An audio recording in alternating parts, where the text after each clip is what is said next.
Labas visiems su turkišku kavos padėliu. Pagaliau sveikinuosi iš Turkijos. Papasakosiu trumpai apie mūsų kelionę. Atgal buvome Lietuvoje ir trumpam mėnesiui grįžome į Turkiją pabaigti mokslo metų. Turėjome tokią progą, vestuves vyras sesers Prancūzijoje, taigi tikrai pakeliavome ir po Europą. Nes mūsų skrydžiai buvo su persėdimais, turėjome skrydį iš Kauno oro uosto į Briuselį, šalia Rua oro uostą, ir tada iš ten turėjome skristi tiesiai į Prancūzijos pietus, Perpignan miestelį, esantį visiškai pasienyje su Ispanija besiribojantis, jisai labai šalia Žironos oro uostas, kas žino, kas skrido į Barceloną būtent į tą oro uostą, tai tikrai žino apie vietas, kurias įvardėjau. Bet atsitiko taip, kad Reinieras atšaukė savo skrydį ir mums teko nakvoti Briuselyje. Ir kadangi tai yra ne visai pats Briuselis, o jo priemiestis, tai buvo šiokių tokių nuotykių randant viešbutį, kadangi jau buvo mažai, brangių žinoma buvo daug, bet tokių biudžetinis yra 100 eurų. Tai ne visai biudžetinis, bet tai Briuselio turbūt matmenimis, tai būtent taip. Ir taigi teko ten apsistoti, praleidome naktį, pusryčiavome pusdienį ir tada jau skridome į Žironos oro uostą. Mums labai pasisekė, kadangi mes radom bilietus. Ta pačią dieną buvo skrydžių ir į Barceloną, buvo nuskristi į ten ir jau važiuoti autobusu iki Prancūzijos, bet dėja nebuvo vietų. Skrydis buvo atšauktas dėl mums neaiškių priežasčių iš pradžių, vėliau kaip pavyko išsiaiškinti, kaip visada, prancūzai, mėgstantis laisvę, agituojantis už savo teises. Ir taigi oro uosto darbuotojai, gal ne tik oro uosto, turbūt visa profsąjunga tavo žodžiu, atlyginimai maži, reikia kovoti už savo teises. Ir skrydžiai buvo atidėti. Žinau, kad tą dieną buvo daug Ryanair skrydžių atidėta. Ne tik mūsų, kaip vėliau paaiškėjo, bet taip, jau buvo tokios mintis skristi atgal į Lietuvą ir iš Lietuvos vėl skristi į Barceloną arba į Paryžių ir tada jau važiuoti į tas vestuves, jeigu spėtumėm. Gerai, kad skridome iš anksčiau, todėl turėjome šiek tiek laiko, skridome ketvirtadienį, vestuvės buvo, trečiadienį mes netgi skridom ketvirtadienį, jau turėjome būti vietoje ir buvome vietoje, tik vėlai vakare. Ketvirtadienį jau vėlai vakare mes buvome Prancūzijoje, bet vėlgi netiesioginių skrydžių, o skridome iš Briuselio į Mančesterį. Praleidome kelias valandas Mančesteryje ir tada iš Mančesterio skridome į Žironą, iš kurių jau mus pasitiko ir mašiną nugabeno iki Perpignano į viešbutį. Mes ten išsimagojome, papusryčiavome ir atsikėlėme su puikia nuotaika vėl. Taigi va tokia kelionė, nenumatyta, bet smagu pamatyti kitas šalis, nors ir kitų šalių oro uostus, kiek mes ten galėjome pamatyti, ar ne? Vis tiek tu prisilieti kažkiek prie žmonių, pabendrauja. Tai Briuselis mane nustebino tuo, kad aš galvoju, kad ten anglų kalba išeis mums lengvai ir paprastai susikalbėti. Tačiau ne. Prie visų žmonių, kurių mes ėjome, klausti autobuso, klausti dėl taksi, klausti informacijos dėl skrydžių. Jie labai blogai, netgi pačio oro uosto darbuotojai kalbėjo anglų kalba. O kiti žmonės, jie tiesiog klausdavo ar parle français, jie kalba prancūzų kalba ir jeigu išgirsdavo, kad mes kalbame angliškai, dažniausiai nusisukdavo, netgi nebandydavo mums padėti. Tai va čia tas pagrindinis skirtumas su turkais. Nes Turkijoje mes kadangi gyvename visiškai šalia viso turizmo, bet miestelis visai neturistinis, jis daugiau agrikultūrinis. Čia žmonės taip pat nekalba anglų kalbą, jie nekalba jokia užsienio kalba išskyrus turkų, bet kurioje situacijoje jie prieina kūno kalba, jeigu mato, kad reikia pagalbos, ar šiaip tave reikia kažkur palydėti, tu vėluoji autobusą, ar kas bebūtų, jie tave paims už rankos, įsodins, dar su savimi tau duos airano stiklinę arba kokį nors vaisių įteiks. Tai žodžiu, jie labai svetingi, labai norintys padėti, empatiški. Bet Briuselėje mes to pasigedome. Anglija mus, jau ne pirmą kartą mes buvome joje, tai man patinka vietiniai žmonės, jie draugiški, paslaugus, visi šypsantis, tvarka oro uostų labai visada aiškiai, nes Briuselėje mes koridoriais, kažkokiais kanalais turėjome perėti iš vieno terminalo į kitą, viskas yra neaišku, nuorodų praktiškai nėra, kažkas prancūziškai, kažkur padubliuota angliškai, kažkur nėra.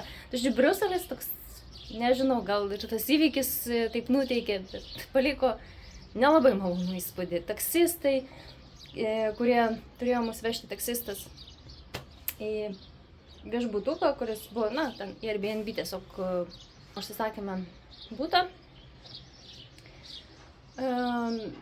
Jis mus turėjo nuvežti, tai buvo 5 minutės kelio nuo ten, aš jums tikrai sakau, tai tikrai 5 minutės kelio, bet kainavo tai 30 eurų, nes įvažiavimas į uostą yra brangus ir, žodžiu, kainos ten yra šiek tiek aukštesnės.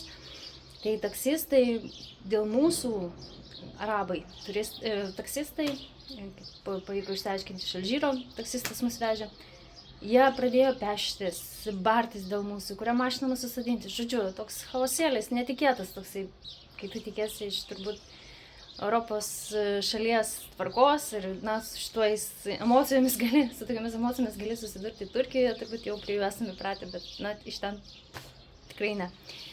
Tai va, kai šitą visą kelionę apibendrinant, ji man turbūt padėjo suvokti, kad visos šalis, visi žmonės, mes praktiškai visur esame vienodi, visur yra visokių žmonių.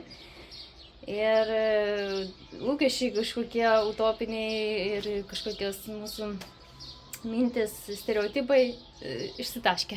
Žodžiu, visur yra žmoniški faktoriai, todėl jo didelių lūkesčių kelti gal nereikia, tada nebus nusivylimų. Tai va, apie Briuselį labai trumpai. Mančesteris, kaip visada, fainas, patiko mums Anglija, svetingumas, visa eiga oro uosto, su vaiku, žinoma, atskiras koridorius, žodžiu, tvarkinga ir svetinga Anglija mums patinka. Bent jau tokia pasirodo mums paviršutiniškai, nes ją reikia kiekvienoje šalyje, turbūt sutiksite su manimi, tam, kad suprasti gerai šalies kultūrą, žmonės reikia šiek tiek daugiau laiko praleisti, pagyventi, adaptuotis. Bent jau taip paviršutiniškai, tai tikrai suprantu tautiečius, kurie ten gyvena, įsitvirtina, viskas aišku, viskas pigu. Netgi oro uoste, ko negaliu pasakyti apie kitas šalis. Ir tame tarpe Turkija, taip, čia nėra pigu oro uoste. Tai va, tiesiog tokie trumpai labai įspūdžiai. Dar, kas mums pasisekė, tai buvo šalta ir Lietuvoje, išskrendant, kas pamena tą paskutinę balandžio savaitę. Ir Briuselyje lyjo, snigo ir, žodžiu, visa kelionė dar tokia nelabai malonių oro buvo palydėta, kadangi vis tiek skridome, nenorėjome daug daiktų su savimi vežtis, prisirengti, tai va, irgi šiek tiek teko pašalti kai kuriuose vietose. Vestuvės Prancūzija, fainos, kaip ir visose šalyse. Irgi vėlgi stereotipinis mąstymas, kad volia, čia bus aukštoji virtuvė ir visa kita, tai ne. Sumuštiniai, kalnas sumuštinis, skanus, sūriai, skanus, labai vynas. Ir, žodžiu, smagiai praleistas laikas. Pati Prancūzija faina, mes ne pirmą kartą irgi Prancūzijos pietuose buvome, viešėjome. Tik šį kartą jau po pagyvenimo Turkijoje ta paralelė, ji visą laiką mane lydėjo, nes norėjusi pastoviai lyginti, panašus labai klimatas, labai panaši turbūt ir geografinių požiūrių vieta, irgi prie Viduržemio jūros, labai panašioj plokštumoje, gal šiek tiek šiauriau Perpinjanas. Tai jo, ir augalija šiek tiek kita, Turkijoje ji tokia labiau tropinė, ypač Gazipašoje, nes čia labai daug tai tropinių medžių, vaisių auginama, augalų. Tai čia tikrai karščiau, šilčiau ir šiek tiek drėgniau tas jaučiasi, bet, ta tvarka Prancūzijos, europinė, tai, kad nėra niekur šiukšlių, labai tvarkinga, viskas lygiai suasfaltuotas.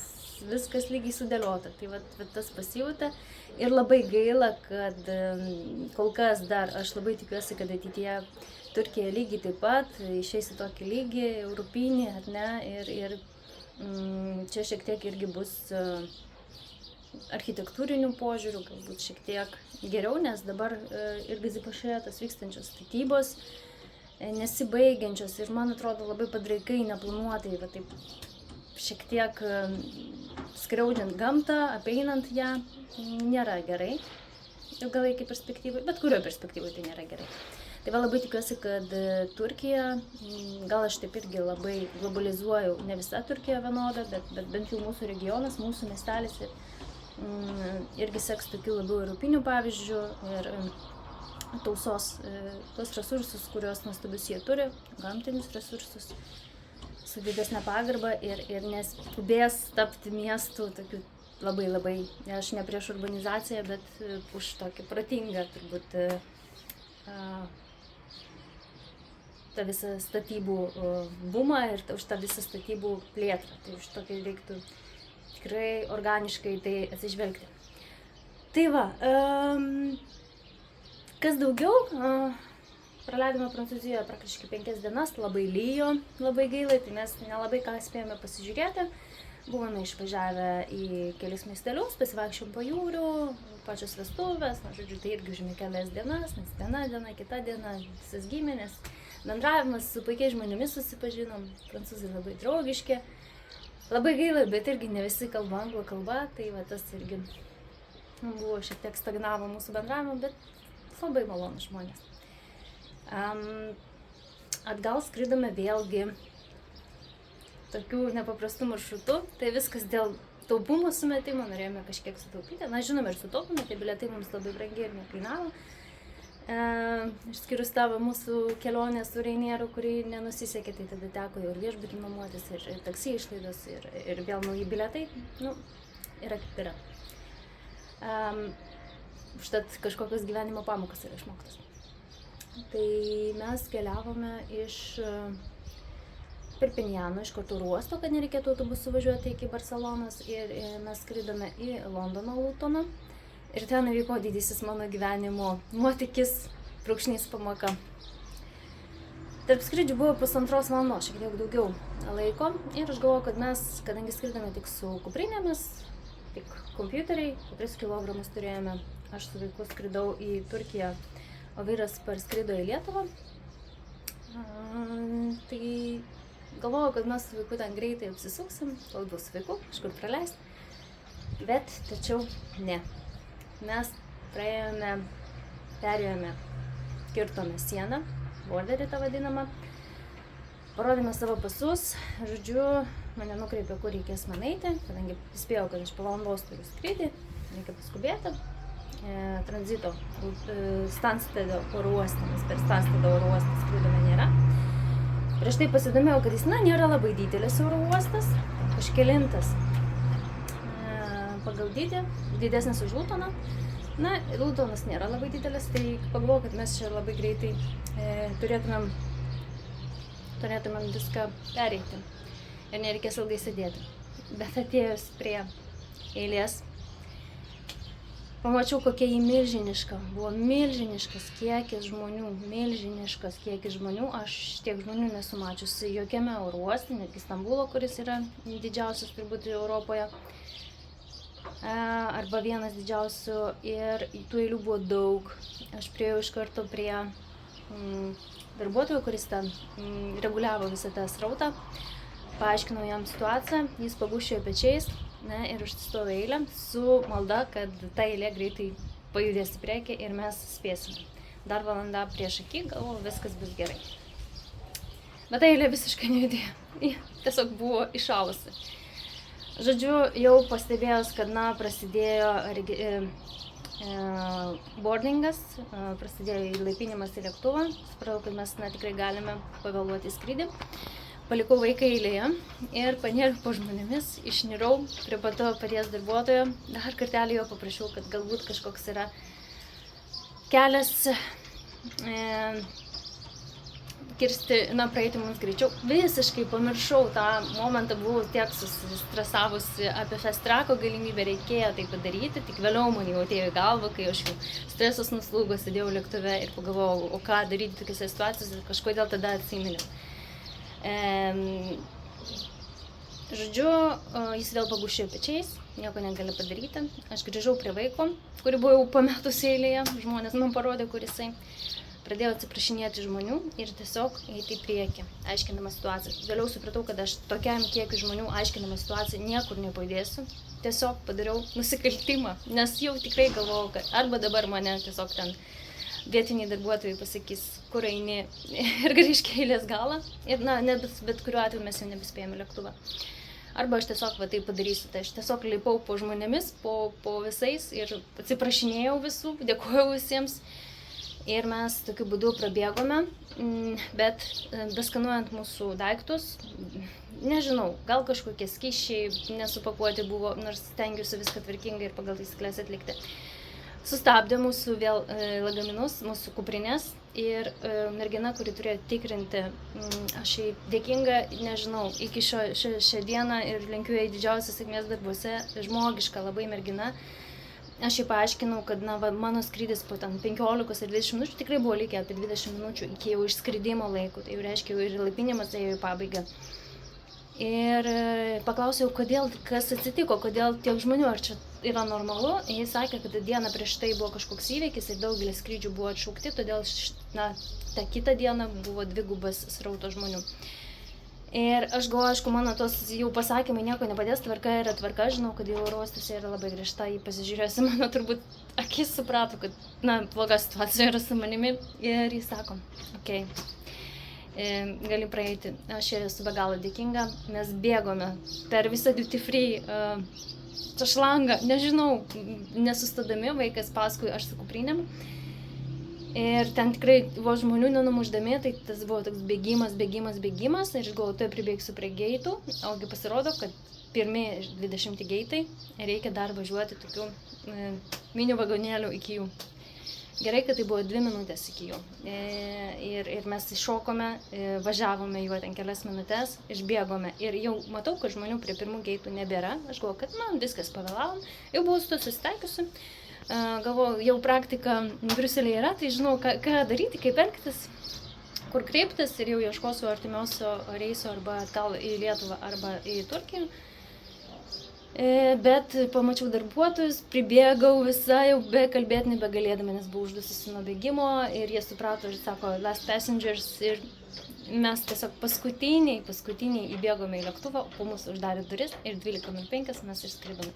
Tai va, tokia buvo smagi kelionė, taigi tikrai didžiuosiuose oro uostuose, sekite informaciją, žiūrėkite, ar nėra kažkokių atidėjimų ir laiką vis dėlto reikia pasilikti šiek tiek daugiau nei 1,5 valandos dėl šventos ramybės, dėl to tokio smagaus bestresinio skridimo. Tai mes jau atskrido į Stambulą ir iš Stambulo turėjome vėlgi persėdimą į Gazipašą iškart, kad galėtumėm atskristi, irgi buvo 1,5 valandos, bet nežinau, žmonių neatrodė mažiau tikrai tame oro uoste, bet turbūt jie išmokė, žino, kaip tą visą srautą suvaldyti ir tikrai labai greitai prajudėjome, turėjome dar kelias minutes palaukti ir pagaliau vakare nusileidome Gazipašoje, visas mūsų kelionė iš Perpinjano į Gazipašą užtruko apie 12 valandų bendrai. Tai va, su tokiu lengvu stresu, bet laimingi, kad nusileidome vėl šilumoje, džiaugiamės saulė, iškart kitą dieną atsikėlę, nusimaudėme jūroje. Grįžome į Gazipašą.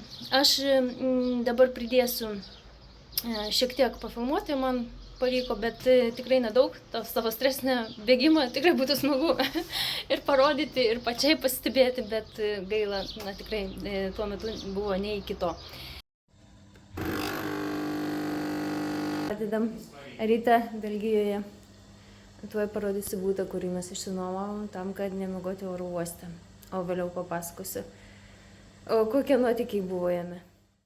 Taigi va, toks kambarys, studija, gali būti jūsų už 85 eurus, jeigu reiktų laukti visai šalia Šarleruo oro uosto.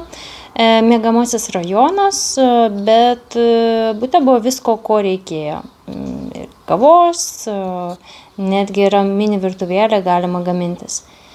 Mes dėja neradome parduotuvės, tai tiesiog važiavome toliau ir po tokį miegamąjį rajonėlį. Visai patiko mums tie jaukus belgiški namukai. Grįžome į oro uostą kitą dieną tam, kad galėtumėme tęsti savo kelionę. Lėktuvu skridome iš Charleroi į Mančesterio oro uostą ir iš ten jau patraukėme į Žironos oro uostą. Komfortiškasis Rainieras, kuris Europoje tikrai labai diplomatiškomis kainomis dirba. Gal nėra super patogus lėktuvai, bet užtat viskas greitai, man patinka jų operatyvumas. Nepatinka, kad jie nutraukia skrydžius prieš keletą valandų. Štai mes jau Mančesteryje, kuriame laukime kelias valandas prieš išskrendant. Sveiki visi. Dabar tokie seniai nefilmavom, seniai nesimatėm, tai šiandien nusprendžiau nufilmuoti video, kadangi turim laiko daug tarp skrydžių ir kokia istorija su mumis nutiko skrendant iš Vilniaus į Prancūzijos pietus, Perpignaną. Norėjome ir turėjome nuskristi į vyro sesers vestuves, buvo suplanuota, bet mūsų skrydį iš Briuselio, nes skrendom iš Vilniaus iki Briuselio, iš Briuselio turėjom skristi tiesiai į Perpignaną. Tiesiog nutraukė, cancelinom, tai mums teko praleisti naktį Briuselyje. Mes ten pernakvom, radom nedidelį viešbutuką, ramiai išsimiegojome ir jau norėjome skristi atgal į Lietuvą, bet vis dėlto radome bilietus iki Mančesterio ir iš Mančesterio į Ispaniją, iš kurios jau mums pasitiks, nes Žirono miestelis Ispanijos šiaurės rytuose visiškai prie Prancūzijos pasienio ir Perpignanas lygiai taip pat, taigi mūsų kelionė užtruks. Tai kaip tik ir į keliaujantiems pasidalinsim įspūdžiais iš Belgijos, kur mes buvome iš tiesų labai nustebinti, kadangi Briuselyje tikrai mažai kas kalbėjo anglų kalba. Tai mus tikrai labai nustebino. Ir tiesa, kad besiorganizuojant persėdimus ir tą tokį skrydį, kur reikėjo spręsti čia ir dabar, ką toliau daryti, tai buvo sudėtinga netgi atrasti ir patį viešbutį, pakeisti bilietus, nes ir stafas kalba angliškai, bet kažkaip labai ribotai, nežinau, gal mums tai tiesiog pasisekė, paskui paklaustumėm, kur rasti taksi, kur rasti autobusą ar persėdimą ir šiaip kažkokių klausimų, ar ne, kaip mums nukeliauti iš vieno terminalo į kitą. Labai sudėtingai, daugelis darbuotojų sakė, kad tik parle français ir niekas nenorėjo labai gilintis ir anglų kalbos su mumis kalbėti. Tai tikrai labai mus nustebino. Tai dabar mes esame Mančesteryje, kuris mus gal tikrai svetingiau pasitiko, ir čia žmonės daugiau šypsosi, tikrai linkia ir pasidalinti ir padėti. Mes Anglijoje, Mančesteryje pirmą kartą, Anglijoje ne pirmą kartą, tai tikrai malonu čia būti ir tikrai čia viskas jau lengvai atsikvėpėmės, kaip jaučiamės tokie patikimi, tokie laukti svečiai čia. Tai va taip, šalta. Buvom apsirengę labai lengvai, nes mes skridome, kadangi prie Viduržemio jūros į pietus. Tai tikrai labai lengvai apsirengę, bet čia vos Briuselėje buvo gal +5 laipsniai ir vėjuota, šalta, tai tam irgi reikia būti pasiruošusiam tokiem netikėtiem skrydžių nutraukimam, atidėjimam. Dėl ko jis buvo atidėtas, taip iki galo ir neaišku, kažkas su navigacijos sistemomis ir tiesiog keli skrydžiai, 4 ar 5 buvo iš eilės nutraukti tiesiog. Tai tokia ta mūsų kelionė, kuri turėjo trukti ten apie 8 valandas su persėdimu Briuselyje. Tai dabar mes jau antrą parą kely tęsime. Mančesteris irgi lietingas, bet yra šilčiau. Tai mes ir išėjom pasivaikščioti šiek tiek oro uoste, turime persėdimą apie 5 valandų tarp skrydžių, tai ir padirbėjome, ir filmą pasižiūrėjome, ir už užkandome kavinėje, tai va tiesiog dabar laukiam ir judėsim toliau. Tai va šitame video aš šiek tiek įdėsiu toliau trumpų video iš mūsų kelionės, iš pačių vestuvių, iš Prancūzijos pietų. Tikiuosi bus įdomu. Ir jau po kelių dienų, po 5 dienų mes skrisime iš Perpinjano į Stambulą ir iš Stambulo į Gazipašą. Tai va ta kelionė tokia, kas keliauja iš Europos, gal irgi bus kažkokių bendrų taškų ir įdomių momentų, kur jūs galėsite irgi pasilaifhakinti ir turėti omeny. Ilgai iš tiesų nefilmavau, nes ta buitis, nemanau, kad jinai kažkam gali būti įdomi. Tai va tikiuosi šitas video galės būti ir jums naudingas keliaujant.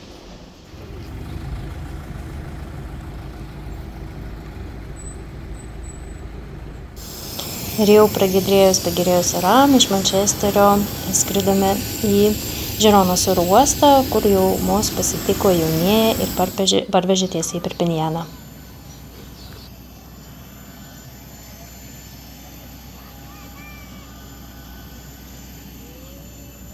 Vakare keliavome vakarieniauti su atvažiavusiais svečiais į šalia esančią kavinukę, kuri visada yra užimta, reikia būtinti staliuką. Prancūzijoje taip, yra labai populiaru valgyti ne namie ir jau kitą dieną atsibudę sudalyvavome vestuvėse.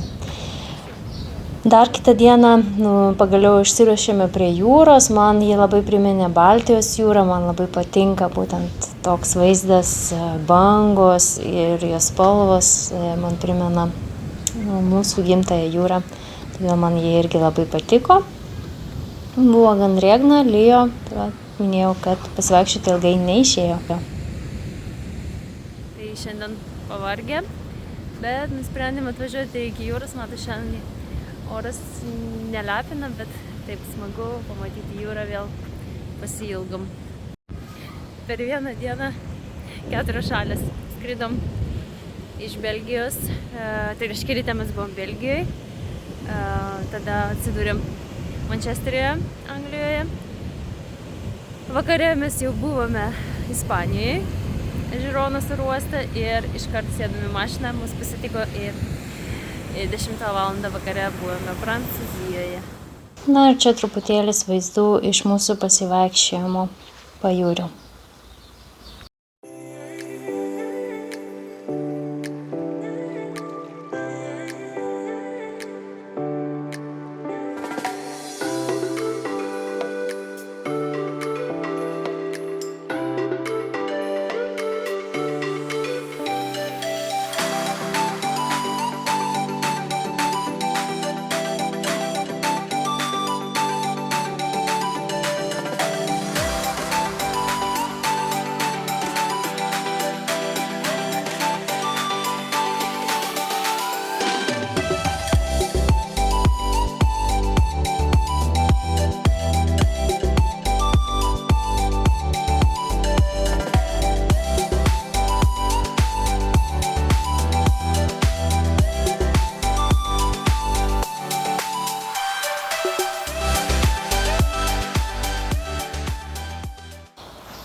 Ir pradėjome savo kelionę atgal į Turkiją. Iš mažo jaukaus Perpinjano oro uosto išskridome tiesiai į Stanstedą, kur laukia mūsų didieji nuotykiai, bėgimo, maratonas ir stresiukas. Mes bėgam iš vieno skrydžio į kitą, turim spėti į skrydį į Stambulą. Ir čia jau vaizdai iš Stambulo Sabiha Gökçe oro uosto, iš kurio mes jau skridome į Gazipašą. Čia mes jau atsipalaidavę, laimingi, kad visur spėjome, skrendame namo.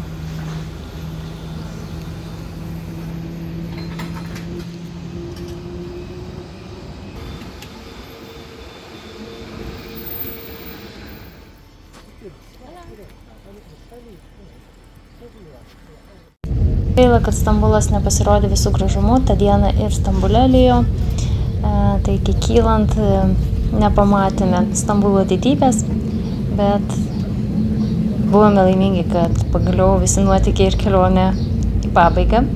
Pavargę išskridome į Gazipašą kuri mus pasitiko šiluma, saulė.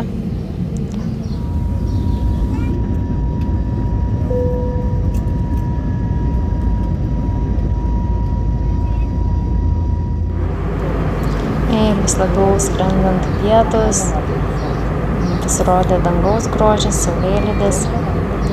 Visai labai trumpas perskutinis skrydis tarp Stambulo ir Gazipašos, vos 40 minučių. Nusileidome Gazipašoje.